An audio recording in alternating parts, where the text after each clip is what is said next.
মাননীয় প্রধানমন্ত্রী, আপনি বললেন আমরা জানি আজকের মিটিং না করে, আজকের সভা না করে এই টাকা সাভারে যারা ক্ষতিগ্রস্ত হয়েছে তাদেরকে দেই।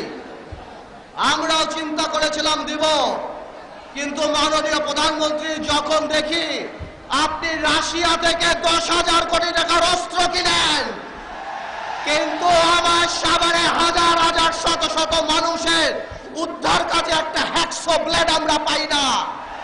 টেলিভিশনে অ্যাডভার্টাইজমেন্ট দিতে হয়, অক্সিজেন নিয়ে আসুন, হ্যাকসো ব্লেড নিয়ে আসুন, ড্রিল মেশিন নিয়ে আসুন, তখন বুক ফেটে যায় কষ্টে। মাননীয় প্রধানমন্ত্রী, এই টাকা দিয়ে আপনি কার সাথে যুদ্ধ করবেন?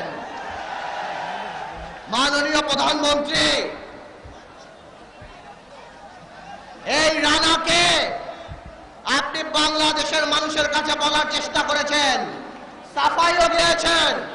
বাংলাদেশের মানুষ জানে আপনি মাঝে মাঝে অসত্য কথা বলেন, কিন্তু মাননীয় প্রধানমন্ত্রী, ঘরের নোংরা কাপড় বাইরের গোবায় ধুইতে হয় না। আল্লাহর ওয়াস্তে CNN BBC-তে আর ইন্টারভিউ দিয়েন না।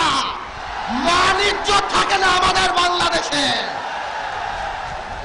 আমি মিডিয়ার ভাইদেরকে ধন্যবাদ জানাই, আন্তরিকভাবে ধন্যবাদ জানাই।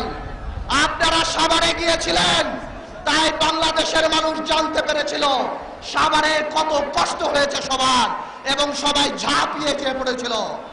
মাননীয় প্রধানমন্ত্রী, গতকালকে দেখলাম আপনি সাংবাদিক সম্মেলন করে ইসলাম শিক্ষা দিয়েছেন। বাংলাদেশের মানুষ সব শিক্ষা নিতে পারে, আপনার কাছ থেকে ইসলাম শিক্ষা নেবে না। বাংলাদেশের মানুষ এখনো ভুলে নাই আপনাকে নিয়ে সামাজিক মাধ্যম ফেসবুকে কার্টুন বানাতে 24 ঘন্টার মধ্যে আপনি অ্যারেস্ট করে নিয়ে এসেছেন। মাননীয় প্রধানমন্ত্রী, কষ্ট লাগে বলতে, লজ্জা লাগে বলতে, সর্বকালের সর্বশ্রেষ্ঠ মানব নবী করিম সাল্লাল্লাহু আলাইহি ওয়াসাল্লাম, সকল মুসলমানের হৃদয়ের স্পন্দন, তাকে নিয়ে বাজে কথা বলার পরও 2.5 মাসে তাকে গ্রেফতার করেছেন আপনি। প্রধানমন্ত্রীত্ব বড় না, কিয়ামত বড়, জবাব দিতে হবে আপনাকে।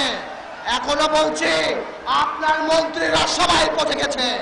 আপনার দীপুমণিকে মানুষ বলে প্রজাপতি মন্ত্রী, খালি বিদেশ ঘুরে। আপনার আরেক মন্ত্রীরা বলে ধাক্কা দেয়া মন্ত্রী, আরেক মন্ত্রীরা বলে চোখ উঠানো মন্ত্রী, আরেক মন্ত্রীরা বলে হলমার্ক মন্ত্রী।